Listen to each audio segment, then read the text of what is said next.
All right, so we are working on the fuel rails, Chevy Silverado. Majority of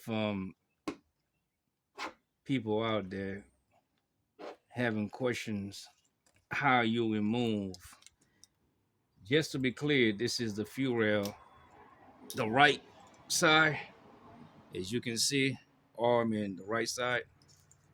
So we're testing the fuel injectors. So I got one left. So I already done the first one, second one, third one, and we got the last one left.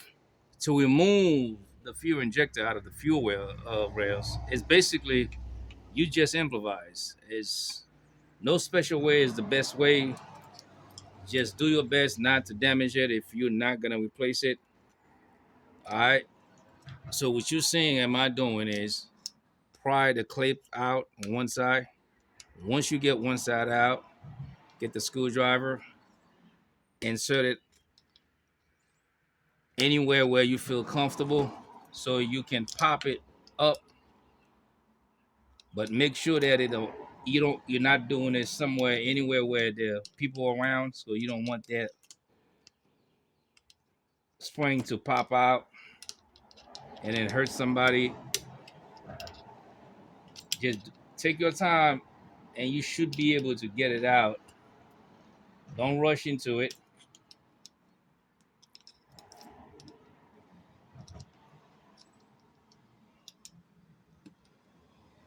And eventually it will come out just like so. So the clip came out. Now, if you're lucky enough, you didn't move that little washer right here, the little plates, you can use that against it to remove, to pry out the injector itself, as I'm doing. Just put your little screwdriver, okay, and pry down against the top and the bottom. And all you're doing, you just need to see the injector coming out just a little bit. You do that a few times, then you see how the gap is spreading out. All right. Then with that being said, once you have enough gap, then you can just twist, twist, twist, twist, just a few times. Then it's out.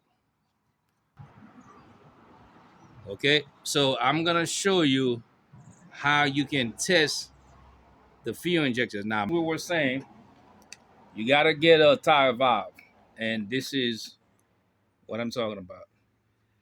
And the valve control tool or the valve coil tool, this is it right there.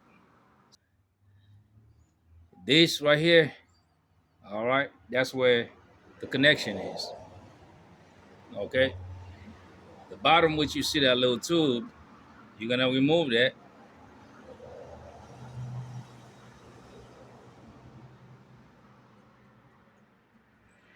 And with that tube, that's when you're gonna insert that in there and remove the pin. The little valve pin that's in there is gonna come out. Once it come out, you can see that, you can see through that. All right. So that's all you need. So I'm gonna put that back. I just want to show that to you. Same thing with the they do when they're putting air on your tires. With all that being said, so that's the connection. Now, and of course, you can use brake cleaner. All right, just have your line. Once you got that hooked up, make sure it's real tight. Because once you start spraying, you don't want that spray to get in your face. So once you get that line hooked up again, you come here and make sure that right there is it's gonna be a tight fit. So that's good. As far as connection, so get you some alligator clips. That's all right there. So Once you got that connection going, it doesn't matter if it's, see, my whole thing is messed up right there. I think, yep, you see that right there? So we may not have a good test because you can see this whole plug right here is messed up. So we're gonna try it anyway.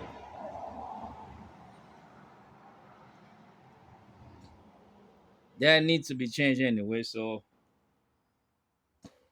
not gonna use that one.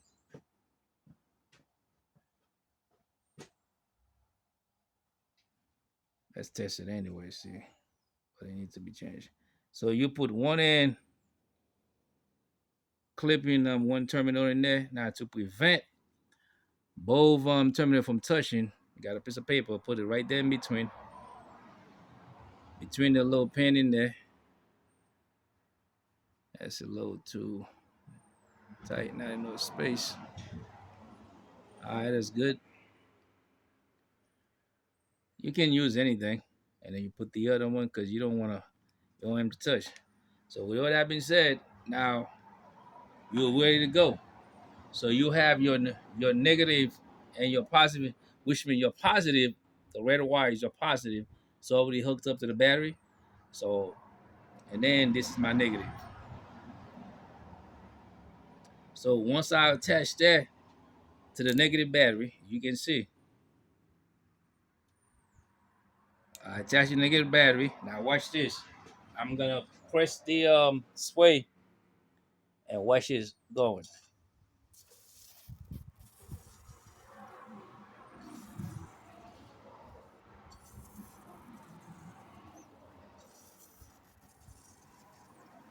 Okay. So that's how you clean. That's how you test your injectors.